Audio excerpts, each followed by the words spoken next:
What up? What up? What up? What up, everybody? This is your boys from the Down South Football Podcast coming to y'all with another episode and of another great week of college football. It's your boy Chauncey Tuck at Chauncey Tuck. That's my Twitter. That is also my Facebook. Y'all can follow me. We can have conversations. We can talk about football. If you want to talk about anything else, Don't do it. Don't do it. Don't do that because I will be all day. I have. Don't even talk about football. Yeah, just don't. And it depends how you watching the show. To my right, we got the master, the silent assassin, Mr. D.L. Gardner. Pew pew, pew pew. What's going on, brother? Hey man, I'm really not that silent, but you know, yeah, you're really not. You're really not that silent, but you know, I got a feeling I'd be silent at some point in this show. I have a real good feeling. I got a feeling I will be no need for me to say a word. I think it'll all be said for me. Yeah, you put a battery in my back last week, Dave. At that damn hooker lounge. You put a damn battery in my back last week, brother. Hey, first of all, for everybody that saw that show, I absolutely had no idea who I picked. I have no earthly idea what I said, who I bet. I don't know nothing. After the comment, man, Mike gave me a drink so strong. I said, "Yep, this is finna go left." Yeah, and it did. It went left. It went left and right. Depends on you looking at it. At the bottom right now, and probably at the bottom of the standings, probably after we. After we do the recap. Wait, this is not a goddamn prediction show recap. No, I'm talking about. I apologize, but when we do this, I'm going last from here on. Okay. It ain't gonna matter. We got our boy. I am DJ Double Dose twice. That's what's up, man. What's going on, man? Look, man, ain't nothing going on, man. Just trying to recover from this classic weekend, man. I think we all are. We had some festivities, you know what I'm saying, partaked in a little, things, you know what I'm saying, in the city, moved around a little bit, got mad at some football, just an overall good weekend. It made a nice pot of chili. Okay. Made a nice pot of chili. That's what's up. No invite. No invite for the chili. No invite for the chili. That's I like chili, by the way. Let me know.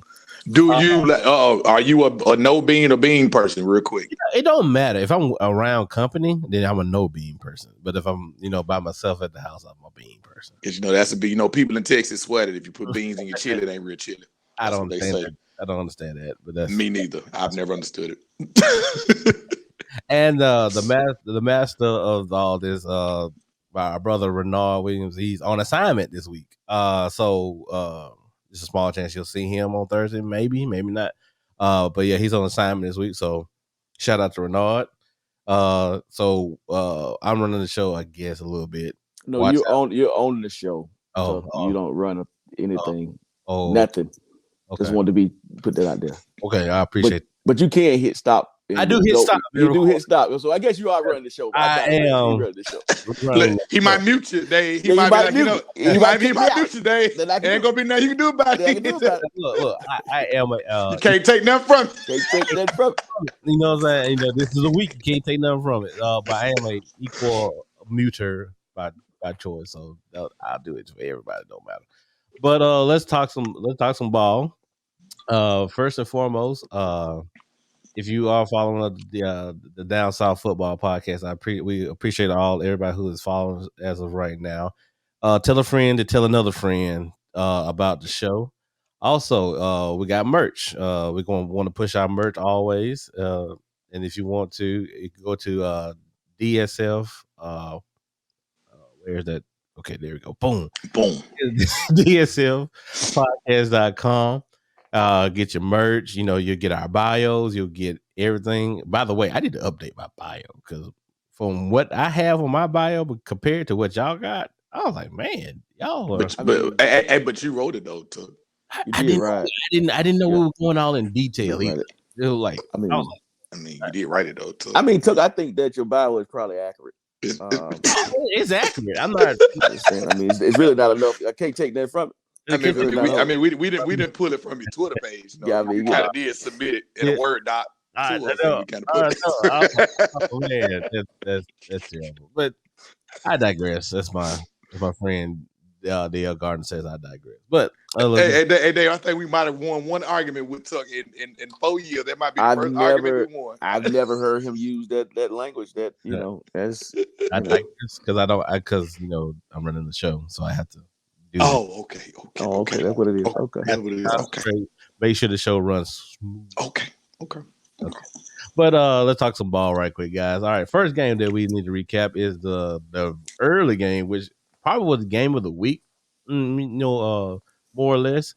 That's the Michigan Wolverines and the Michigan State Spartans. The Michigan State Spartans came on top, won 37-33. Jim Harbaugh finally showed his again, like I said, yeah, khaki pants. I mean, you can only blame him so much on this one. In my opinion, if you watch the whole game, Michigan State started running the ball like real strong at the end. Maybe they was a little tired, fatigue, but it set in. But I don't know how that happened in the fourth quarter. But shout out to Coach Mel Tucker, LSU. But I'm just saying they need to make that happen. But shout out to Mel ain't leaving. He don't want to go down there that Mel. I mean, they can follow the Nick Saban route. That's all I'm gonna say. And, so, what's your thoughts on the game? Starting off with you, Ben. I mean, I really want to make a. I think last week when we all picked Michigan except for Dave, we got to give credit where credit is due. Dave was the only one that actually did pick Michigan State. I think it's almost like you said, we don't want to blame Harbaugh, so to speak. But this is just like some very Harbaugh type ish.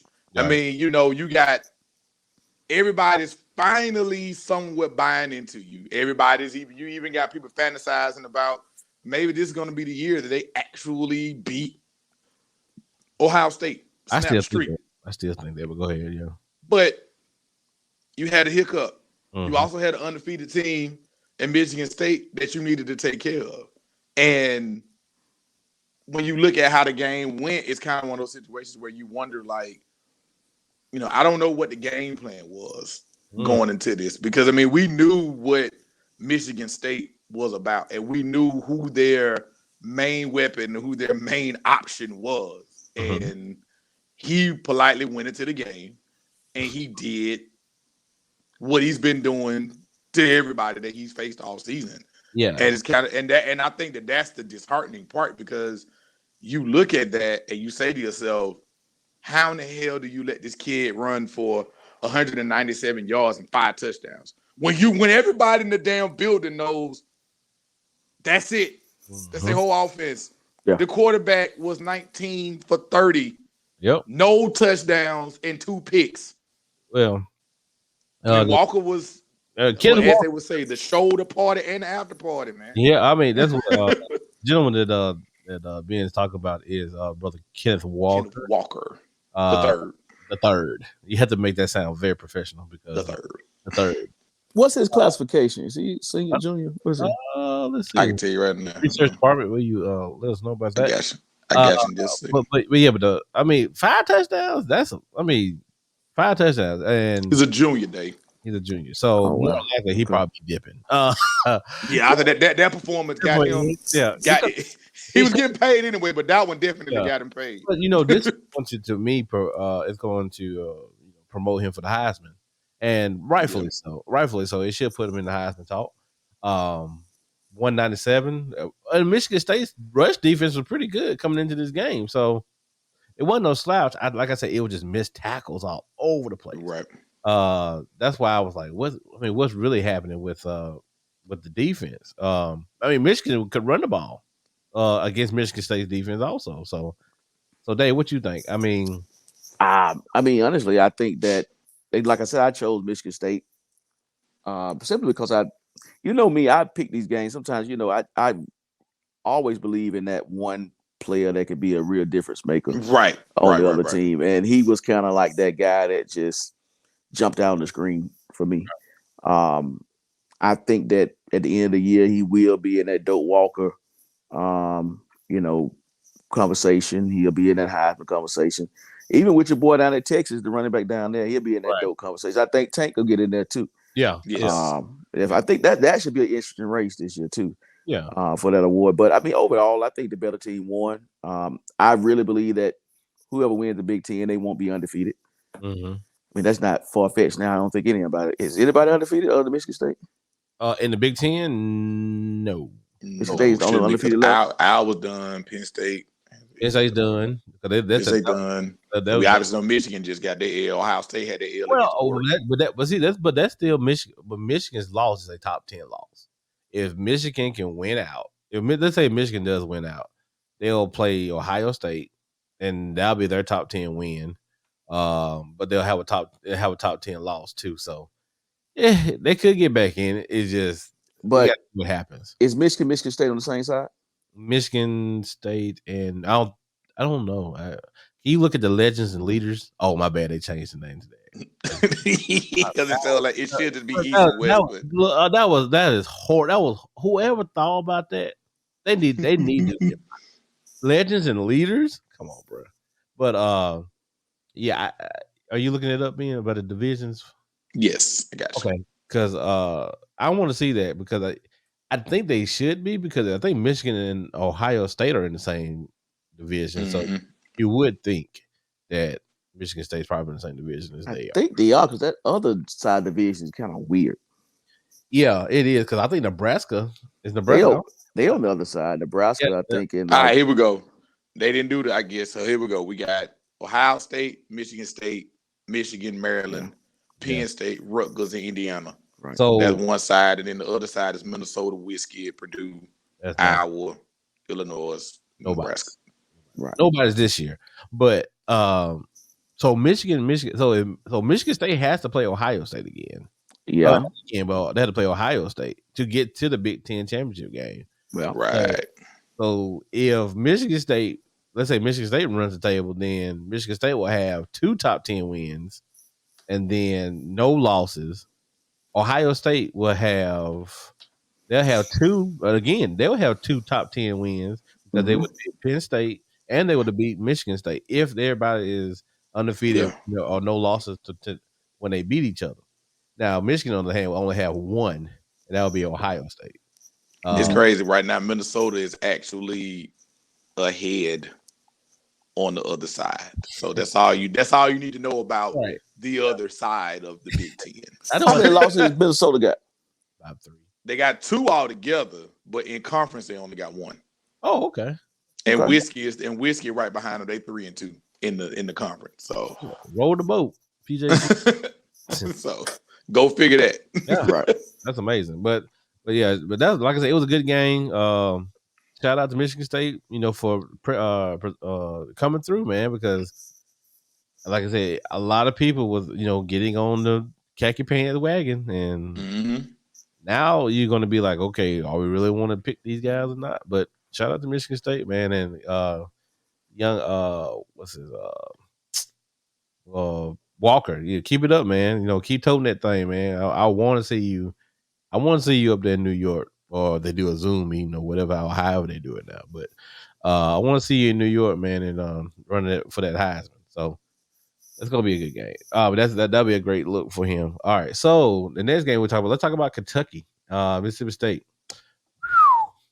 Number 2 team in the East went down to Mississippi State, 31-17. Mississippi State surprisingly ran the ball efficiently against a great Kentucky run defense.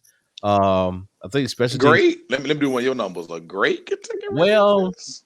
They're decent. Oh, just a good one, Kentucky. They were decent against everybody else besides Georgia until they played. I got you. They were decent. I mean, they were top.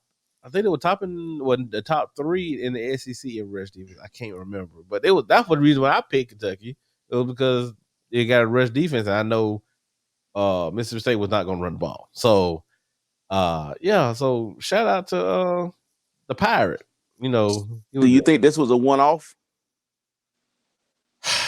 Or do you think that he maybe sees he needs to be a little more balanced in the conference. This might have been an eye opener because he, like I said, this was a very shocking game for him to be. Because I picked. And another thing is, I don't. Sometimes you can't tell by his, his during the week type thing because But I mean, I put it like this: Will Rogers had a good game. Will Rogers had 354 yards, but he only had one touchdown. Touchdown. So like you say, he when they got in the spots where they needed to, right? But he was able to run the ball. Like Marks, I think Marks had a touchdown. Another running back had a touchdown, and special teams got a touchdown. They were able to run when they needed to, Right. They were getting like 4 or 5 yards on second down or first and second down, but they were doing it through the air. But they were running the ball to get the first down. So that's what was impressive to me. It was running back by committee. It wasn't just, one guy, but he had 20 touches, I think, over 20 touches. I can't remember. But yeah, I mean, that's why I was like, the stats are not going to show him like having over 100 yards rushing or nothing like that. But he got the yards when it mattered. And that's what the important thing. So Bean, what you think? I think overall, this is what Dave said a couple of years ago about when you put Pirate into the SEC, he's gonna come in and he's gonna win games like this, ones where it's like, he probably shouldn't win. Like we said, Kentucky possibly gonna finish second in the East. They got a solid, defense. And you look at it like, well, what he does is it could be viewed as a bad matchup. But when they got into the game, this is one of those games where he was able to scheme and do what he needed to do in order to be effective. And like you said, they get inside the red zone, get inside the goal line. They running the ball. When you look at that stat, Will Rogers with 344 yards passing, but one touchdown. It's like, well, what the hell the rest of the touchdowns came from? Well, that's because when they got inside close, they ran the ball. Because Old Buddy's longest rush was one of the dudes' longest rush was 10, and the other one was 12. 12, yeah. So it ain't like they broke one. You know what I'm saying? It's not like they hit one. It's not like they hit a home run. Yeah, it was the runs were placed right. I mean, right, because you're thinking, especially the draw plays that they had. The draw plays were perfectly timed, and I think to what Dave asked, he might figure it out. I don't think so, but because look, you can't tell from the Pirate, bro. Because the thing is, he'll be. He was talking about costumes earlier in the week, right? Like what? What's the game plan? It's like, see, I blame reporters too sometimes. Y'all, yeah, because you know he's gonna go left. They ask stupid questions, but it's no question stupid to Mike Leach. You know what I'm saying? He's just gonna be like the reporter asked him, so what do you think about Halloween costumes? Well, I think they're stupid. Why would you want to go one night of the week to be something that you're not? I don't know why. Why would you ask that question? But can we talk about football here? But so Dave, what do you think, man? I mean, I'm just kind of thinking about this and his style of play because I watched him a lot when he coached up at Washington State, and I really believe that he could be so dangerous because you don't know what to expect. I mean, even if he ran the ball just enough, like you said, run it just enough. I mean, so going into the game, trying to game plan against Mississippi State, stopping the run is not going to be high on my priority list. Right. I mean, but he can come out one game and, they do this. They had like 3-4 rushing touchdowns on the ground, something like that to the fact. Yeah, they had three. And then, speaking of special teams, I say special teams let down Mississippi State. I thought they were going to get back in and win Old Buddy ran the ball back. I thought they were going to get back in, and I was like, oh, there you go. And then I can't stand Starkville because of the Cowbells. But I digress. Yeah. I mean, I think that I love what he I love the hire because he is totally different from anything we have seen since maybe Steve Spurrier. Right. Running gun, Steve Spurrier. It was, but even with Steve Spurrier, he ran the ball. He ran the ball. He had Fred Taylor. You had Eric Redd. I mean, let's go on and on. I mean, right. Yeah. They sent back to the league. They sent back to the league. Fred Taylor. Look, here's the thing.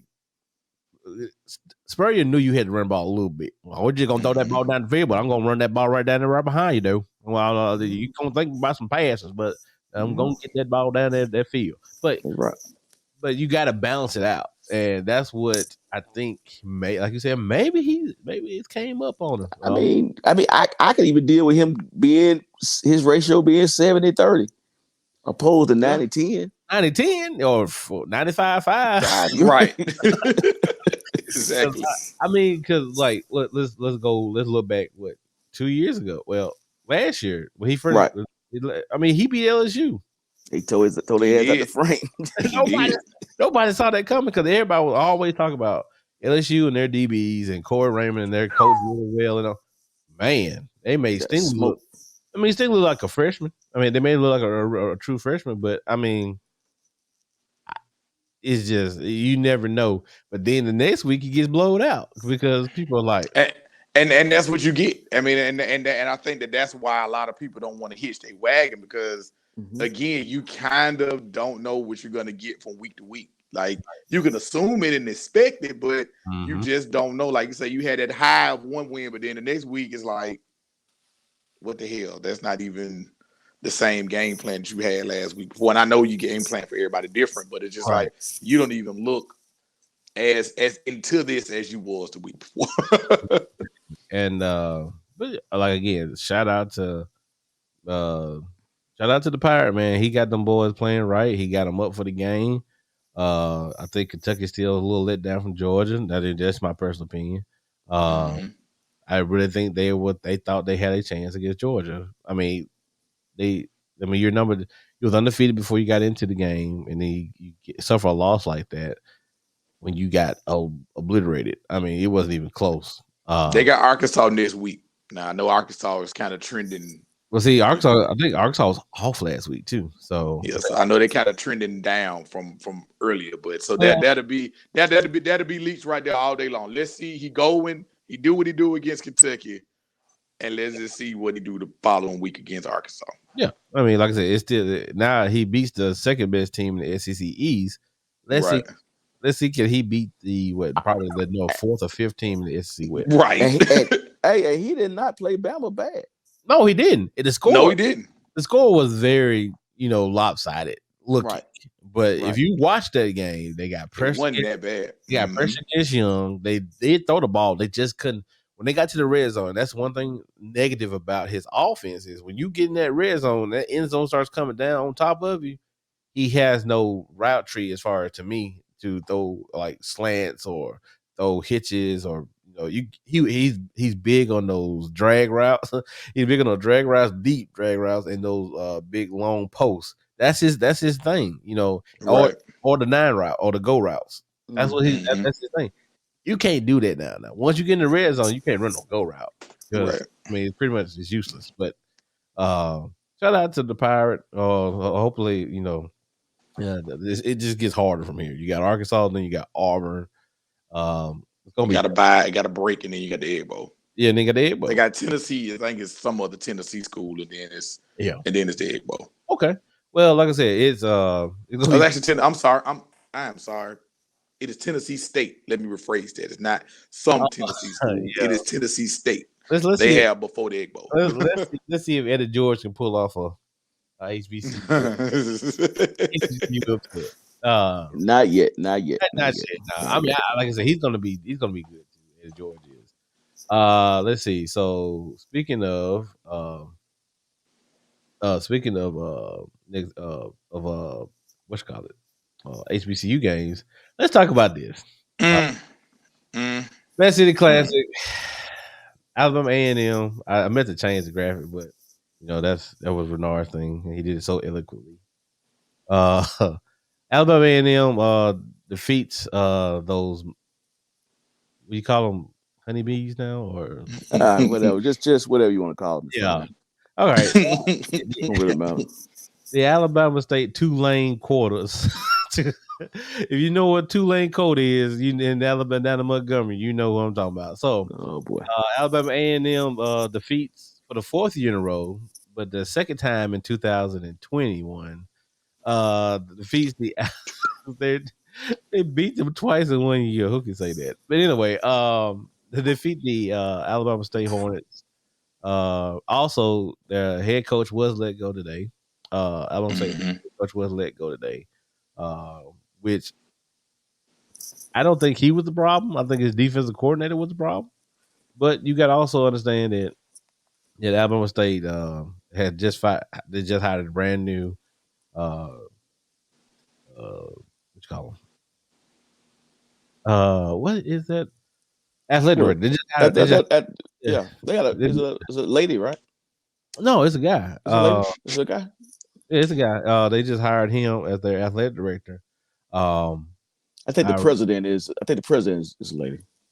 I think you're not. So I thought, where I get that from? Somebody.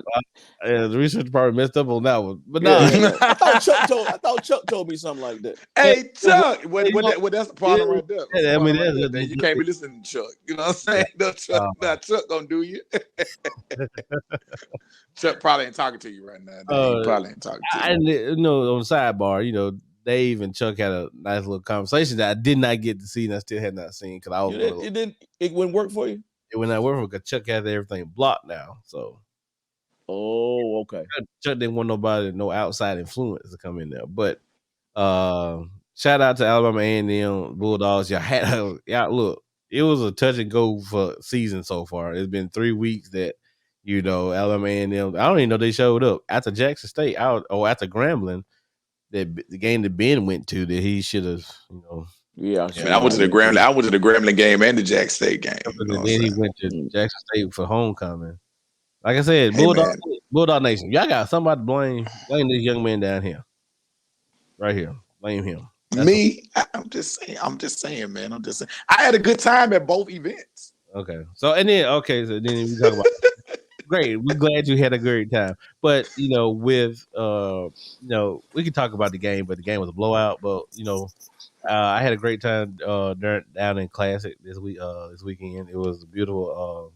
It was rainy and cold, but that's how Classic used to be, except for the rain part. It used to be real cold, but I wasn't cold at all. You were quite warm. It's quite cozy, I should say. It's quite cozy. Quite toasty.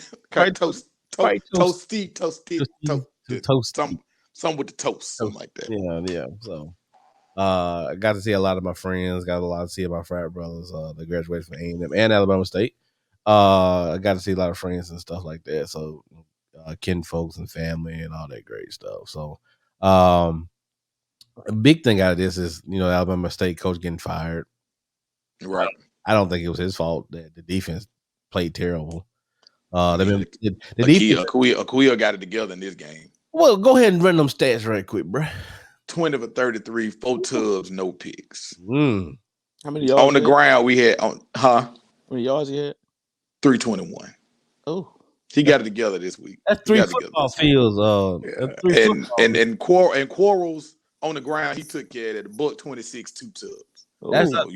That's a football field. So Alabama State, let's understand it. Those were no field goals kicked in this game. Those were all 6 offensive touchdowns. I mean, that's what I said. Almost 500 yards of total offense. That'll get you fired. That'll get you fired. And then four straight, and then twice. Yeah, that'll get you sent home. That'll get you sent home. You'll go home. You'll go home with some numbers like that. That'll get you sent home. Quick and in a hurry. So Quentin Ross, by the way. Quentin Ross? No, not Quentin Ross. Quentin is a president of Alabama. Yeah. I don't know what Chuck was talking about. I think it was at one point. I think he was talking back with Reggie Barlow was there. I think it was. It was a lady that was the president of Alabama State, but she's no longer there. Quentin Ross. Shout out to Quentin Ross. Him and my daddy were real good friends. Also, growing up, but yeah. So shout out to Alabama A&M. Go Bulldogs. I know they're very happy. They went back to the hill happy, and back to normal Alabama. That's right. Shout out to the Bulldogs. 35762. That's right. Tell them. That's right. All right, so let's see. The last game we're gonna talk about is we got 2 more games. All right, so let's talk about this game right here. Ole Miss versus Auburn. Auburn came out, hitting on all cylinders. I mean, you could tell that they had a bye week. You could tell they had a bye week, and you could tell they had probably like 20 to 25 plays scripted, and every last one of them were hidden. They were running like a machine. Auburn was ranked. Ole Miss was ranked number 10, coming into Jordan Hare. Corral was hurt. Corral got hurt. And, he was already banged up. He had been banged up from the week. Weeks before. Right. So his right ankle. His right ankle was messed up, and then against Auburn, his left ankle got messed up. And then they took him in and said, "Mick, give me the shot." And then he got that cortisone allegedly. He got some healing. He got some healing. And he came out there and ran, because it looked bad. Even Todd Blackledge of ESPN was like, "I don't see how he can come back from that." But he came back out, and he did some good things as far as moving the ball at first, but the second half is what Corral was like, okay. He made a couple mistakes, throwing the ball in the end zone, like throwing across his back foot. He looked like last year Matt Corral. Last year Matt Corral was like Brett Favre it out there. He was just throwing it up for grabs. You can't do that no more. You just not in college football. And then Lane, bruh, listen to your analytical guy. You have him there for a reason. You say you listen to the analytics. The analytics was saying sometimes don't run it, but guess what? You put that sheet up against his mouth, and he gonna call what he gonna call. He gonna call what he gonna call. Boy, it's almost to the point. It's almost to the point. Like Lane is. Are we viewing Lane as too aggressive? I mean, I think Lane is playing. Is that a thing? Like to be too aggressive? Because it's like, bro, like he is really going from one extreme to the next. Like, dude, like I think Lane is coaching like a coach that really don't have anything to lose. Hey, I mean, really, let's say they beat Auburn. Mm-hmm. What really does that do? Nothing. At the end of the day, because it does do instead of because you'll need Alabama to still lose another game for you. Right. Now the stops that he pulled out against Alabama, it was all or nothing. He got to take whatever. Now I don't agree with all of them, but I mean, I could kind of see, Yeah, and I'm trying to see what I think he went 2 for 5 or 2 for 6 on fourth downs. I'm trying to find it. I can't find it right now. But like the analytical guy was like, "Okay, you want to go for it," but he had that constipated look on himself every time he picked to go against the thing, and I was like, "Why are you doing this?" But okay, do your thing, and that's why I was explaining to some of my friends. I was like, I don't think the analytics are saying go for it because if you kick field goals in those 2 possessions that you have, you still have a 1 possession game. Mm-hmm. Right. When Auburn went down and kicked the field goal, instead of going for it, you kick a field goal. Instead of you being down 2 possessions, you're down 1 possession, and then because Auburn fumbled the football. Kobe Hudson had fumbled the ball on their side of the field. They had instead of you having a chance to go down and possibly win the ball game, you're going down now just to try to get in the game. Then you get in field goal range. And you decide to go for it still. I don't get it. And this is they were to your point. They were 1 for 4. 1 for 4 on fourth down. That's 25% if my Central Coosa math is correct. Yes, sir. That's 25%. That's not good. That's not great. That'll get you beat. That'll get you beat in an 11-point loss. We're playing. We got to understand, guys. We're looking at this as smart coaches would have. I'm not saying Lane ain't not a smart coach. He can game plan his butt off, but we're looking at this. If you take the field goals, you're in the game the whole game, the whole time, entire time. Mm-hmm. Lane is playing this game as he is playing PlayStation 5 college football 2021. It'll be 2022 or whatever. But he's playing it just like that. He's playing like, oh man, bump, I'm just gonna go for it. I'm gonna go for it. I don't believe in playing. I'm just gonna go for it. I'm not gonna take my points. I'm just gonna go for it. And then he has a decent field goal kicker. He's a freshman, Costa. He's a great field goal kicker, and you don't even use him. I don't understand. So you go for it. On one time it was like fourth and eight, you go for it. But then on fourth and 3 on the Auburn side in the first half, you keep the field goal. That don't make any sense. But that's why Lane is who he is. But I think he's gonna get at the door. Like, let me sit down and talk to you. I want to know what your mindset in some of this stuff. Man, Lane may be trying to blow it, man. You might be trying to blow it to get down to Baton Rouge. Man. Get on Baton Rouge. They'll definitely take them. Yeah, they'll take them. I mean, like I said, y'all just don't know what kind of war chest that LSU has that they have the possibility of just. Oh my God, the explosion is there. Woodward is going to pick a good guy. That's why he's taking his time. He doesn't have to make a decision right now. The longer the wait is. If the wait, if he doesn't name a coach after the regular season, then it's probably gonna be Mel Tucker, because more than likely, if Mel Tucker then goes to the playoffs, yeah, I mean he's not gonna name a head coach right then. But if he names and if he names a head coach like right after the season over with, it could be Lane, it could be Renard's boy, James Franklin. It could be James Franklin. Look, y'all, James Franklin is a deer in headlights because he is torn. I'm sorry, James Franklin is torn right now. James Franklin better stay his ass in the damn Big Ten. But what's good. I thought he's a Pennsylvania guy, right? Yeah, he's a Pennsylvania guy, but the right money. Just ask Brian Harsin. Harsin was an Idaho guy. I mean, the right money. I mean, make everybody, you got at least sit up on side of the bed and. Gotta take this phone call. Look, when somebody give you that phone call, say they're gonna give you $75 million guarantee, what you gonna do? Yeah, I gotta go. Yeah. I gotta go. I mean, what would you do? I mean, but I'll say this though. I mean, and I know you didn't really say anything about Auburn to a certain degree, but I mean, this was another solid performance from Bo Nix. Yeah. It was another efficient, solid performance. Obviously, we all know Tank is hence his name. You know what I'm saying? And he goes to work, and he did what he did. He was efficient, 6 yards a carry, and you had another efficient game from Bo Nix. I mean, it's getting to a point later on. Maybe he's just found his groove, and this is he in his bag right now. Right. And whether or not people want to hear that or not, but he's really in his bag right now. When you look at what Auburn has coming up, I mean, hey, it's shaping up to be very interesting. I mean, like I said, you got A&M this week, so that'll be my. Where they play A&M at? At A&M, College Station. Right. Fun fact. Auburn has not lost to College Station. Really? No.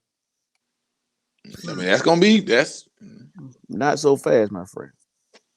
So we'll talk Jimbo about that. Jimbo would love to be able to take look, because you know how what they do in the summertime, y'all. When they go on their booster tour, he would love to be on their booster tour, being able to say, "I went in Alabama and I kicked both their asses." Yeah. And he will. He's ready for that. He's ready for that conversation. He's ready to say that it's the first time that I beat Auburn and Alabama in the same year since 2012, and we all know who was running things in 2012. And that was the great Johnny football. But Bo, we'll talk about this game later on in the week. But Bo, talking about this game, the Ole Miss game, Bo, again, all that people were looking for from Bo was consistency. We knew he had it. His footwork is getting better. His release is like, I mean, he threw a pass to Robertson the other night. I mean, it was money. You remember when Chase when Jamal Chase said he likes to see the lines in the football in college. Right. That thing was spinning like you could see the whole line in the game. And I like I said, Bo is starting to spin the thing nicely. He's starting to control the game. Like Bobo probably called, as far as in the red zone, Mike Bobo called the best game of the year. You could tell that because they were on balance. Like you can tell that run pass, you didn't know what they were going to do because he set up so much. Like it was 2 quarterback runs, and you could tell Ole Miss adjusted a little bit, but in the first half. But then as soon as they stepped those linebackers up, he had put Jarquez the Hunter, the backup running back. He put him in motion, and instead of blocking this time, he had put him in the route. Bo just threw a nice little laser dart for a touchdown. That's the growth that you have to see in the red zone. That's one thing that you're going to have to do instead of getting with Gus, they was getting field goals. With Harsin, they're getting touchdowns. That's the bigger difference that I'm seeing in this ball club, and they're tough. They're mentally tough, and that's what Harsin focused in on when he first got to Auburn. Like, look, I need your mentality to change, and I think a lot of those guys that left. I'm not saying they were all just, they were not mentally tough, but I think he was pushing them. It wasn't to the point of, Gus was like, hey, you're going to start just because you're fast. You're going to do this. No. Harsin is going to make his own mind. He's his own man. He's going to make the decisions. If you don't want to play, if you're not good, you're not going to play. Simple as that. Yeah. I mean, like I say, I think it was a solid win, man. Like I say, another top 10. Lane got some things to go. Lane got some things to go back to the drawing board with and figure some things out, man. And Auburn just motoring along. Like I say, this game with Texas A&M is going to be, it's going to be very interesting this week coming up. So very, very much so. And I'm writing this down too. If Jimbo pulls off this win, get ready for Jimbo and LSU. That's all I'm going to say. It's gonna happen. It's gonna happen, guys. I guarantee it.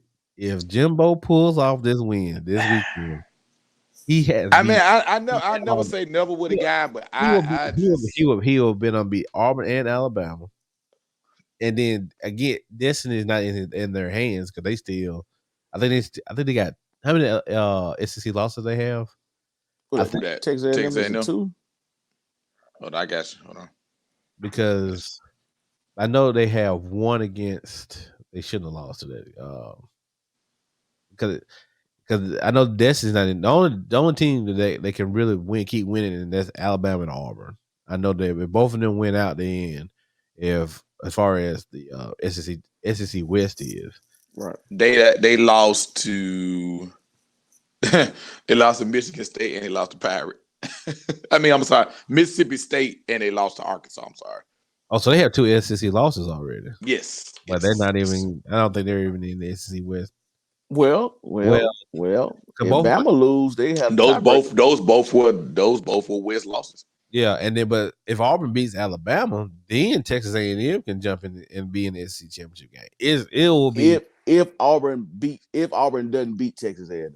Yeah, that's if Auburn doesn't beat Texas A&M. So basically, what we're looking at is a possibility of this Iron Bowl coming down to a winner takes all. Yeah. The way if Auburn beats, that's the way. The only game for like when Auburn coming down the stretch, because like the Arkansas game was a de facto elimination game. The Ole Miss game was a de facto elimination game. Right. Texas A&M is another de facto elimination game. Mm-hmm. I mean, if you win 3 of them back to back to back like that, and those are 3 ranked teams, and then you beat 2 of them on the road, then you're doing something right. And then I think they'll finish out the season with Mississippi State, and then they finish out with South Carolina on the road. So Auburn's in a good place, but their mentality has to stay to keep the same. And I think Harsin would keep them, humble. Hey, 24 hours, time to move on to the next one. But shout out to Auburn. Good win. Gonna be tough. Going down the road. But this is the last game, and I'm gonna let y'all handle this one. It ain't much to say, man. My emotions have been removed from this, man. It ain't much to say, man. I will say this though, Ben, and I'll help you out where you want to relive it again. I will say this. I actually like the direct, even though it's not necessarily showing in the win-loss. Right. I'm liking the direct. They seem like they're playing harder. Yeah. They do like they're playing harder. They got some tough breaks in this game. Of course, if you just go ahead and just score some points in the second half, we may not be having this conversation. You won't be in the conversation in a couple of these games if you just would score some damn points in the second half. Right. But I mean, they're playing harder. I didn't like the fact that we gave up all those yards to Shipley on the ground. I didn't see that coming. Mm-hmm. But I think they're playing harder, man. I mean, that's all. That's the only thing I can take from it is that they're playing harder. I think the Shipley thing was more so Clemson finally just said, you know what, this is what we are. Like with DJ is not going to be the guy that's going to sit around there and continuously add a thing out. That's just not right now this year. That's just not what he is. So what we're going to do in this particular game is we know what FSU's pass rush is. That's one of the strengths of the team is their pass rush. So you know what we're going to do? We're going to run the ball. And Florida State has done a decent job at stopping the run this year, but they got Shipley in a lot of different spots in a lot of different positions where they weren't just traditional handoffs. I mean, like I said, he had 128 yards rushing, but it was on 25 carries. So it was semi-efficient. It wasn't the most, you know what I'm saying? It wasn't the most efficient. It was semi-efficient. But, I mean, the main thing you could take away from this game was if you look at the way the season started for FSU, right, 0-4. Right. There's no way in hell nobody at that point would have thought that. I mean, the score says 30-20, but we know it really was 24-20. There's nobody that would have thought that we would have had a lead with 3 minutes left in the game and it came down to a semi whatever it came down to. Nobody would have thought that. Like nobody, you couldn't have told nobody. Hell, I ain't even gonna act like I would have thought that after that fourth loss that man, you tell me, man, I would have a lead against Clemson late in the game with an opportunity to win. I'd have been like, yeah, that ain't hard. I don't know what you're talking about, bro. How many more games we got? At this point, we got NC State, Miami, Boston College, and Florida. And we have how many wins? 3? We got 3. We'll get to a bowl. Those games are winnable. We'll get to a bowl. Yeah, NC State. The Miami one was looking good 2 weeks ago, but see, they done kind of found some little mojo, man. Let me tell you something.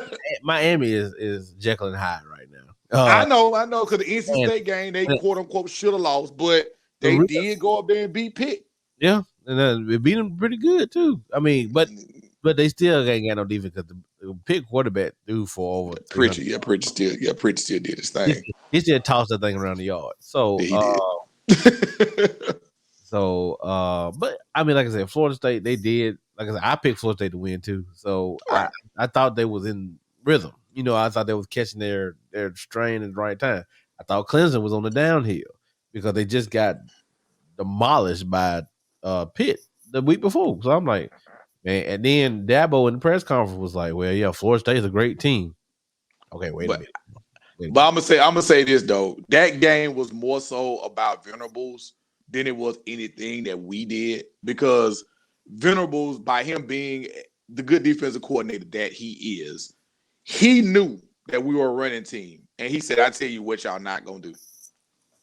I tell you what, y'all not gonna do. If you beat me in the air, then so be it. But what y'all not gonna do is y'all not gonna peel off these explosive runs that y'all gonna do. We're gonna make Jordan." They basically, and you know this from your cousin, from Tug. They basically made sure that he didn't get anything outside. Mm-hmm. They rushed him wide and made him have to step up in the pocket. Right. And because if you watch Jordan Travis, a lot of his plays is off of where he goes wide and he improvises. And they made sure to rush him wide. So that way it was like, hey, look, you either gonna step up in this pocket because you're not gonna get nothing on the outside. And they were able to corral him. I mean, when you look at it, he had 16 rushes for a -4 yard. Now I know sack yards go into that too, but you're talking about somebody who's been damn near averaging, you know what I'm saying, even with the sack yardage, he's still been doing this thing. So, I mean, ultimately, I just want all of my FSU fans to just stop with the fire Adam Fuller. That's the defensive coordinator. Get that man one more year with a couple more studs that we got coming in. And let's see what he can do. Because this year he's shown you that the defense is not it ain't terrible. It ain't great. Right. But bringing in another guy ain't finna be the answer either. And then you'll start all the way over. Right, you starting all the way over. Like bringing in, like when you got Sam McCall, you got Travis Hunter possibly coming. Yeah. Don't mess up the scheme. Mess that up. Yeah, don't do that. Because in my opinion, you just don't. A coordinator to save a class, maybe, but a coach, no, you don't do a coach like that. So to me, that's why I was like, keep him there. At least one more year. Get this class in good. Yes. It seems like he got a decent class coming in. So yes. But I know Dabo Jr. was all on you, and I was very upset. Man, he wasn't on me. You know what? That was actually kind of light because he saw the game. It's kind of one of those situations where when you watch it and it happens, it's just like, yeah, I'm happy we won, but he saw the game. And he know his team ain't no damn good. So right. Yeah, he knows. right. He know what happened. It ain't really like that's why I told y'all, like I said, man, Saturday night that one, I was still, in the win from Friday night. So Saturday night wasn't gonna be. We all was. So. Yeah, Saturday night wasn't gonna be no time I needed to be on here hooping and hollering, man. Yeah, I'm still recovering. So right. So we good. Man. Yeah. So we've given the people a good 50 minutes. But right quick, tomorrow is the official, release of the college football playoff rankings. So there's only one question to be left. Who is officially in y'all's top 4? And if you want to, and for extra sprinkles, who's the first 2 out? I mean, I take a stab at it. My top 4 would be the way it is. Well, with the exception of one person, because you have somebody sitting there at 3 that doesn't have a top 10 win, and they lost to an unranked team, and you got people below them that are undefeated. So my personal top 4 would be Georgia, Cincinnati, Oklahoma, and Michigan State. That'd be my top 4. Who would be your first 2 out? If I had to go first 2 out, I would say Bama and Oregon. Well, Bama and Ohio State, rather. Okay. That's fair. What you got, Dave? My top 4 is gonna be UGA, Cincinnati, and I gotta go Michigan State and Oklahoma. I just changed. I wanted to go. My heart is telling me Ohio State, but I think I get that. I'm going to get to that with the Ohio State Michigan State matchup. So as it, it's going to all shit. That's going to play itself out. That's going to play itself out. And just for kicks and giggles, I think I got Alabama at 6. Okay. Yeah. Because of course you're gonna get some of those fans on here that's gonna say, well, they got us ranked number 2 in this poll and blah blah. Look, it's no well. Y'all have no quality wins. No quality wins, and will not. and to be honest, they will not have a quality win until they play Alabama and Georgia. If they will win out and all that good stuff. Who is that? They play Auburn and Georgia. Where they play Auburn? Yeah, they play. If they were to play Auburn and win, that would be a quality top. That'd be a quality win. It could be, but it's also still can be looked at. I beat a 2-loss team. Oh, that too. That too. Yeah. So that too. It just depends. that too. It just depends on how you look at it, because who. If you go down and look at the schedule that they have, they haven't beat anybody, or they won't beat anybody until they beat Georgia, and then until they possibly beat a 2-loss Auburn. So. Something just to stay on that just for a second, because people are gonna hear this tail end of the show and they're gonna form their opinions. But seriously, if you are an Alabama fan and you sitting here listening to this and you think that we're talking the negative about your squad, as Dave and Renard and we've all said, remove the jersey and remove the helmet. If you're sitting here telling us that a team deserves to be number 3 that lost to an unranked opponent and they don't have any quality top 10 wins, when one of the teams behind them is undefeated and the other team behind them is undefeated and has a top 10 win.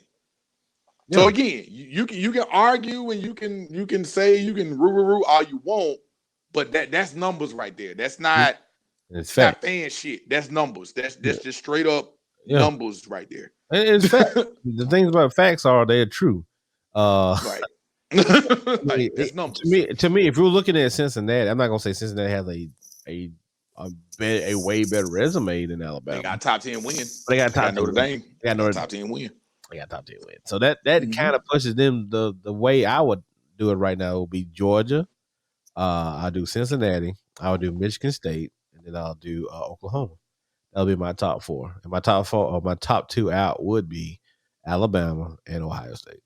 So where's Baylor? I got you. I think 14. 14, yeah. They're not right. Well, in the AP now, all that's gonna change tomorrow. But in the AP, they 14. And see, pull up Baylor's schedule for me. And here's what I'm looking at. See, Oklahoma. Baylor sitting there with 1 loss. They already got Texas. They already knocked Texas off. Yep. Mm-hmm. And see, this could shake up a whole lot of things because I just don't think this committee would put a 1-loss Baylor in, even if they're a Big 12 champion. Well, I don't think that's the problem, because if they do put Baylor in, who would they the 1 loss be to? Was it your boys? Was it Iowa State? Oklahoma State? Oklahoma State, right? Oklahoma State, that's right. I think Oklahoma State. Yeah, but see, Oklahoma State has 1 loss. So their only loss was to Iowa State on the road. So if we're doing that's what I'm saying. If this committee is going by, we're gonna get a glimpse of what they're going by. Okay, right, tomorrow night. If they put Alabama in the top 4, which I expect them to do, they're just looking at helmets. They're not looking at resume. If they don't put Alabama, I don't know how they can justify that shit. I'm sorry. They really don't have to. They don't. That justification would be that it's all going to be worked out anyway. Because that would be their justification. Because what they're going to do is, and if we've been through enough of these playoff, playoff rankings on the first weekend. Is the thing is, if you put Alabama versus Cincinnati right now, who will win the game between Alabama and Cincinnati? Mm-hmm. I don't think that's fair because we put Alabama versus Texas A&M. Nobody in the world thought Texas A&M was going to beat Alabama. Sorry, mm-hmm. They had a 98% in the college football index. 98%. Yeah. We all picked Alabama to win. Every last one of them. And we are viewed as people that don't really care for them like that. And we all was like, Jimbo ain't gonna pull that one off. You know what I'm saying? And even Damon, it was like, he hates Jimbo Fisher. He said he has no opportunity, no chance, no shot to beat Alabama. But they win and that's why you play the game. But they went and dropped the nail. And Alabama went and dropped the nail that night. So in any given Saturday, or in this case on Monday or Friday, anything can happen.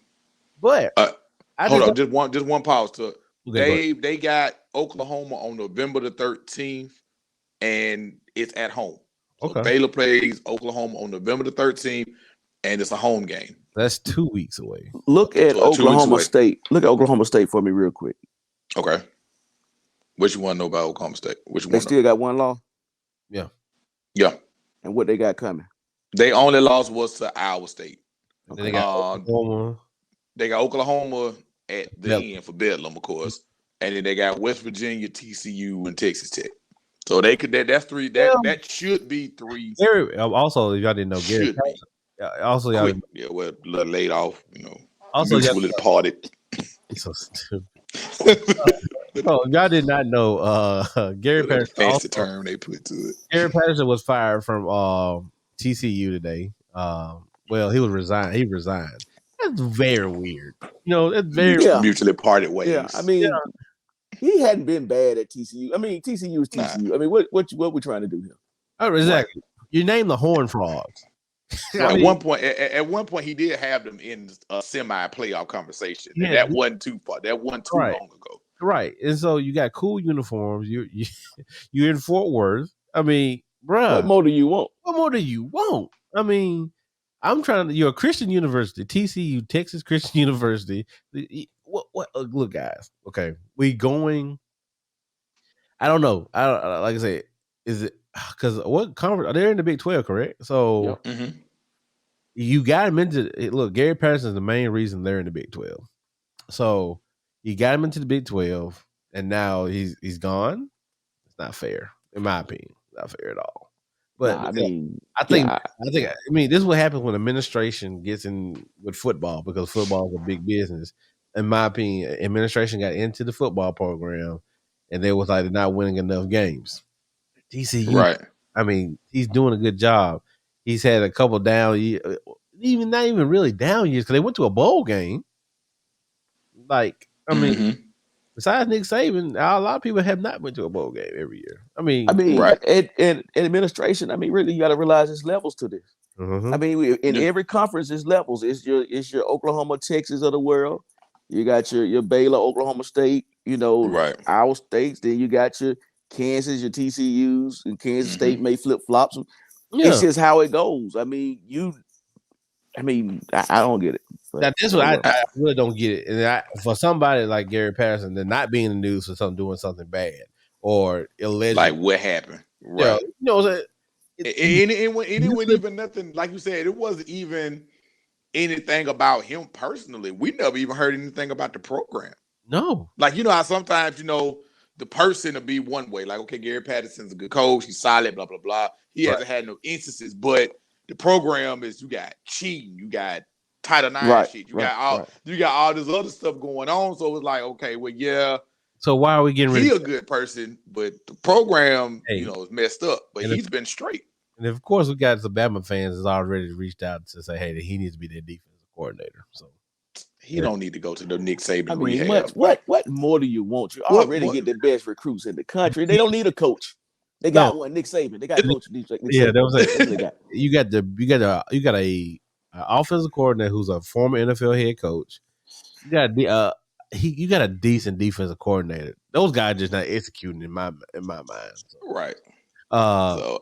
But we could talk about this all night. And yes, and we definitely probably might be back tomorrow to talk about once they reveal it, even if it's just quick, Yeah, we'll see if y'all are up to that, because we'll probably try to put out something else for a quick hitter, a quick reaction on the college football playoff rankings. Again, we thank y'all for listening to us tonight on this recap show. Or tonight or tomorrow, whenever y'all are watching this. Don't forget, you can follow us on Down South Football at DSF. Is it at DSF on Twitter? I think it is, yeah. And then you can follow us on Facebook, Twitter, Instagram. We're trying to get our Instagram right, because we can get some more content on Instagram. So I really don't like Instagram. You don't? No, man. It's weird. What it is, like, I mean, it's weird, but yeah, we could put throw a picture up, and we could. But the main hey, look, Dave. Tell trying to get out of here, man. The Giants is 17-17. They actually the dog fight with the Chiefs. So let's go and let Tuck finish watching this last 5-42. Hopefully they'll take care of everything. But I know Daniel Jones is not gonna come through for me like he always does. He's gonna be disappointed. Yeah, because we're in the group chat right now. Justin is going off right now. So yeah. I was like, it must be getting bad. But don't forget to follow dsfpodcast.com. That's where all our merch is. And Dave is our lovely model tonight, as he's wearing a Down South Football Podcast crew neck sweatshirt.